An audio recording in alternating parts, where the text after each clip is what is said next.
Hey guys, Andrew Beckford here to give you my impressions of Drive Club for the PlayStation 4. Last week I was lucky enough to play Drive Club at E3, and I have to say the first thing that struck me about the game was that it was completely unlike anything I thought it would be. I was expecting a very hardcore Gran Turismo-esque sim game, but what I got was something more akin to an open world wrapped around a social network, which sounds kind of weird, but if you ask Cole Rogers, the game director from Evolution Studios, the team behind Drive Club, he explains that his team already knows how to make racing games and they've been doing it for years.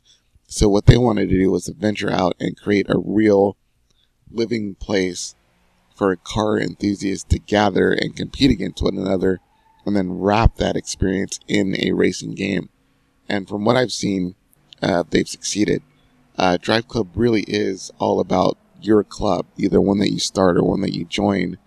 And the objective is to kind of make your club bigger, badder, better than the other clubs that are out there. And you do this through issuing challenges or winning races and the like. In fact, when I played Drive Club, the way they had it set up was it was a room divided in half, and one half was one Drive Club, and the other half was a different Drive Club. Both clubs were in the same environment at once, and everyone is driving on the same track, the same place, and when you reach certain areas, objectives will pop up. So, for example, when I reached a long stretch of road, I was prompted by an objective to have a higher average speed than someone on the rival club. And then when I approached a sweeping corner, they wanted me to drift and try to score more points than someone on the other club scored. And there was even one corner where they actually wanted me to take the corner better. They scores you on how well you can take a corner, and the objective was to get a higher score than someone on the other club again. And the whole time I was doing this, there was actually a main bar at the bottom that would either skew left or right to show which club was winning during that session. So you kind of get this whole capture the flag type feel that you would get from a first person shooter, or like if you're playing a territory mode in like Halo or Call of Duty, or whoever has the most territories like is winning. So with this, it's whoever has the highest score from the random objectives, that's the club that's winning, and you can see the progress right at the bottom in real time, and it's really fun. When it comes to visuals, the game is beautiful. The cars look great.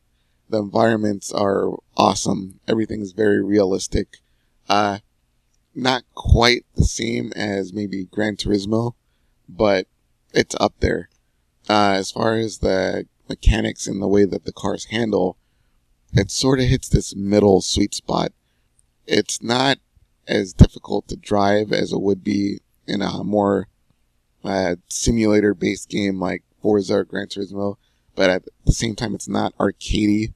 The physics aren't floaty, as in, some other titles that I won't mention, but it's sort of right in the middle. So it's accessible, which I know can be a bad word to some of you hardcore fans out there, but it really is in the middle. Like, it's not hard to drive, it's not easy. It's fun. It's still challenging to do the objectives that the game wants you to do, and it's not boring by any sense. And I think what really adds to the experience is the whole team or club aspect. It's a team. They've taken driving and really turned it into a team sport. I mean, they always say in motorsports it's a team sport, but there's one driver in your pit crew.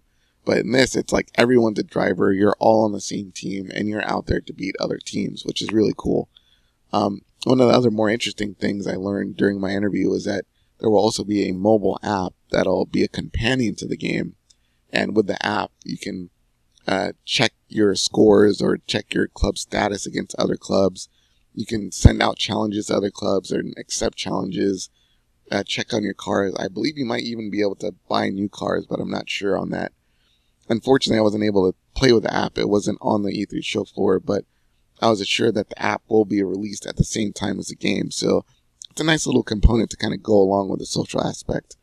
I'm not sure if this game will be console bait, as in, people will buy the PS4 just to play Drive Club.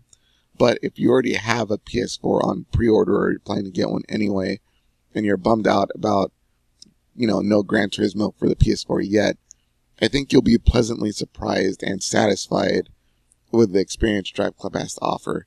Hopefully, I'll have a PS4 around the time that Drive Club is released, and then I'll be able to give you my full review.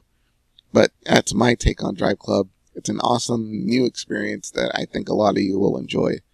This is Andrew Beckford. If you like this video, please subscribe. And I have a few more videos coming up in the future. So stay tuned for that. And thanks.